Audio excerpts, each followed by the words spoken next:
আসসালামু আলাইকুম। সবাইকে জুমা মুবারক। সবাই কেমন আছেন? আশা করি সবাই ভালো আছেন।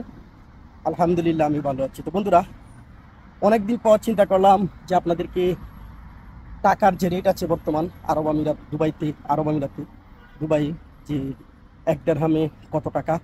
অনেক দিন আগে, প্রায় 15-20 দিন আগে আপনাদেরকে দেখিয়েছিলাম। অনেকে বলছেন যে ভাই আপনি তো মাঝে মাঝে একটু রেটটা দেখায়েন কি অবস্থা। সেই জন্য আজকে চিন্তা করলাম যে আজকে যাই, গিয়ে দেখাই। চল জানাবে সরাসরি ব্যাংকে লাইভ দেখাবো আপনাদেরকে বর্তমান রেট কত চলতেছে, বিশেষ করে আজকে এই জুমার দিন। ঠিক আছে, এই হলো কথা। রেট আসলে মূলত 33 টাকা, 33.5 টাকা, 34 টাকা নাকি উঠে গেছিল মাঝখানে। তো এখন হয়তো 33 টাকার উপরে আছে।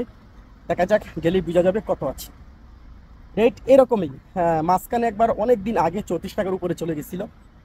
আবার কয়েকদিন আগে নাকি 34 টাকা গেছিল, এখন আবার 33 টাকা, হয়তো 33 টাকা, 33.5 টাকা, হয়তো 33 টাকা, আমি জানি না কেমন, কারণ ব্যাংকে এখনো যাই নাই, গেলেই বুঝতে পারি। তো অলরেডি আমি ব্যাংকের কাজেই চলে আসছি। এখন আপনাদেরকে সেই দেখাবো রেটের কি অবস্থা, তো সরাসরি দেখাবো। আর এই ব্যাংকটা হচ্ছে মাল্টি ট্রাস্ট এক্সচেঞ্জ। এখান থেকে আমি নিজেও, আপনারা এখান থেকে পাঠাতে পারেন। এখানে রেট, ভালো রেট পাওয়া যায়। তাহলে চলুন। তো এই যে দেখেন, ইন্ডিয়ার টাকা, পাকিস্তানের টাকা, ফিলিপাইনের টাকা, নেপাল, বাংলাদেশ 33 টাকা 60 পয়সা।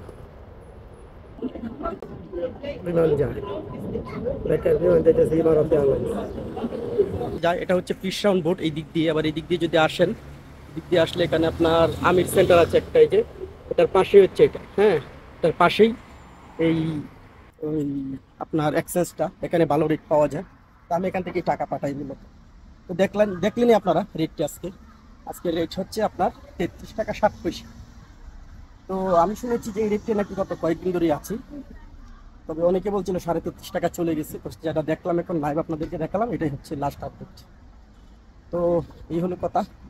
সবাই ভালো থাকবেন, সুস্থ থাকবেন, আমার সাথে থাকুন। আর দুবাইয়ের নতুন কোনো আপডেট, বিশেষ করে ভিসার নতুন কোনো আপডেট পাচ্ছি না বলে কিন্তু আপনাদেরকে দিতেছি না। নতুন আপডেট আসলে অবশ্যই আপনাদেরকে জানাবো। ততক্ষণ পর্যন্ত সাথে থাকবেন, ভালো থাকবেন। এবং চ্যানেলটা সাবস্ক্রাইব করে রাখবেন, ফেসবুক পেজ ফলো করে রাখবেন, ইনস্টাগ্রামে যুক্ত দিতে পারেন। ভালো থাকুন, আল্লাহ হাফেজ।